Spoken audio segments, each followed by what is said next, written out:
هلا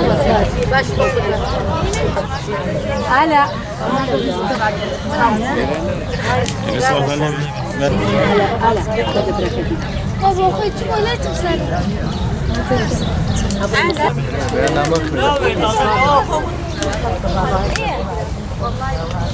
گەلی باشوور زۆر لەوە هۆشیارترە کە دەوڵەتی داگیرکەری تورکیا شەڕی کورد بە کورد پێ ئەنجام بدات.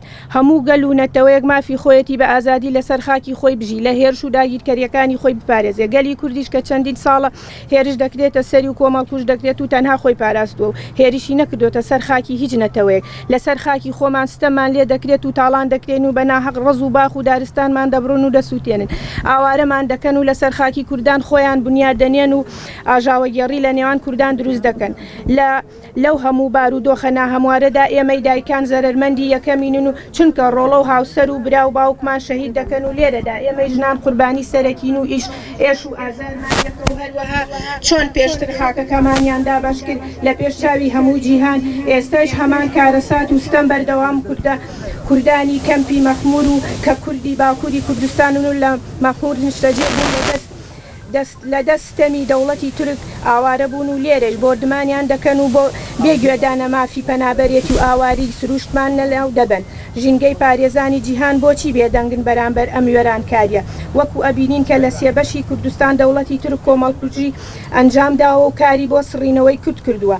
دەیکات و هەوڵی گۆڕینی دیموگرافیەکەی دەدات و نکۆڵیمان لێ دەکات کە ئێمەی گەلێکی دێرین و خاوەن ئەم خاکەین و کە لەسەر ڕنج و داهێنانی دایک پێشکەوتوین. زمانی دایکمان قەدەغە دەکەن و هەوڵی سڕینەوەی دەدەن. ئابووریمان ئیفلیج دەکەن و گەلەکەمان برسی دەکەن. ڕۆڵەکانمان ناچاری کۆچبەری دەکەن لە ڕێگەی ڕوبەڕووبوونەوەی مردن دەبنەوە. ئێستاش بۆ ئەوەی ئاگری شەڕ لە نێوان گەریلا و پێشمەرگە هەڵگرسێنن پێشمەرگە دەکەنە ئامانج و بە فڕۆکەی کۆمەڵکوژیان دەکەن و پەوکەکە تاوانبار دەکەن. بۆیە ئێمە دایکان جیاواز لە نێوە گەریلا و پێشمەرگە نییە. ئێمە خۆمان بە خاوەنی هەموو ڕۆڵەیەکی ئەم نیشتیمانە دادەنین. هەر لە پێناوی ئازادیدا تێدەکۆشین و ئەوانەشی کە پشتیوانی داگیرکەران دەکەن شیریان لێ هەڵاڵ ناکەین.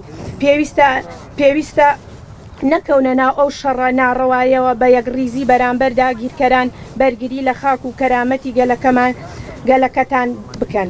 کاتێ داگیرکرد هێرش دەکات جیاواز ناکات لە نێوان هیچ کوردێک و سنوور ناناسێت. چۆن لە شنگال و مووسڵ و عەفرین و ناوچەکانی تر دەست درێژی کرایە سەر ژنانی ئێمە کڕین و فرۆشتنیان پێوە کرا هەمان ئەو ئەقڵیەتەیشە ئێستا هەوڵی داگیرکردنی خاکی باشوور دەدات.